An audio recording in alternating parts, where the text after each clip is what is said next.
ایک قصہ بیان کرتے ہیں یہاں پہ. ایک بزرگی کہتے ہیں کہ میں اور میرا ایک ساتھی دونوں ایک پہاڑ میں رہتے تھے. یعنی پہاڑ میں رہ کر اللہ کے ذکر میں عبادت میں مشغول رہتے تھے. ہر وقت عبادت میں مشغول تھا. میرے ساتھی کا گزارا تو گھاس وغیرہ پر تھا.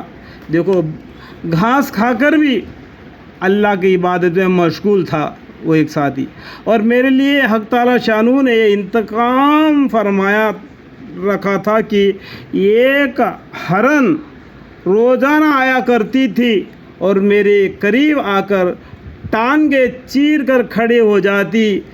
اس کا دودھ پی لیا کرتا وہ چلا جاتی. دیکھو ایک ساتھی کو تو ایک ہرن آ کے اس کو دودھ پلا کے جاتی تھی. ایک آدمی گھاس وغیرہ کھا کے اللہ کا عبادت کرتے رہے دونوں بھی. بہت زمانہ اسی طرح گزر گیا کہ وہ ہرن روزانہ آ جایا کرتی اور میں اس کا دودھ پیتا تھا. میرے ساتھی قیام جگہ اسی پہاڑ میں مجھ سے دور تھا. اسی پہاڑ کہیں دور تھا. ایک دن وہ میرے پاس آیا اور کہنے لگا کہ یہ قافلہ یہاں قریب آ کر ٹھہرا ہے. یعنی جو گھاس بھوس کھا کے جو زندگی گزار رہا تھا وہ ہرن کے دودھ پینے والے عابد کے پاس آ کے کہا کہ یہ نجی کے قافلہ آ کے ٹھہرا ہے, چلو قافلہ والوں کے پاس چلے, وہاں شاید کچھ دودھ اور اس کے علاوہ کچھ کھانے کی چیزیں میسر ہو جائے. یعنی اس کو کھانا پینے کی جو مصیبت تھی اس لیے اس نے کیا کیا, وہ اشارہ کیا. میں نے اول تو بہت انکار کیا. تو یہ آدمی نے کیا کیا, میں نہیں آؤں گا, میں آؤں گا, تو جاؤ.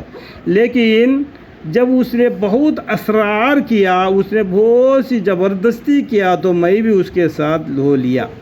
ہم دونوں قافلہ میں پہنچے. ان لوگوں نے ہمیں کھانا کھلایا. ہم کھانے سے فارغ ہو کر اپنی اپنی جگہ واپس آ گئے. یعنی پیٹ بھر دونوں بھی کھانا کھا کے اپنی اپنی جگہ پہ آ کے اللہ کی عبادت میں مشغول ہو گئے. اس کے بعد میں ہمیشہ اس ہرنی کے وقت پر اس کی انتظار کرتا.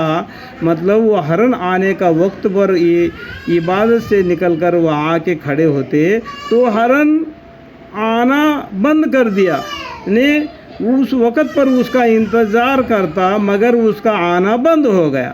کسی بھی انتظار کے بعد میں سمجھا کہ اس گناہ کے نحوست سے وہ روزی جس کی وجہ سے میں بے فکری تھا بند ہو گئی.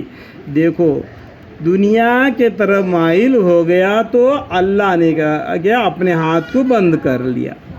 اس لیے کہتا ہوں مجھے بھی اور میرے ساتھی تمام مسلمان بھائیوں کو بھی ہمیشہ اللہ کے اوپر ہی توکل رہو گے تو تمہیں بیٹھے بیٹھے کھانا کھلائے گا اور بغیر باغ کے پھل کھلائے گا. آمین.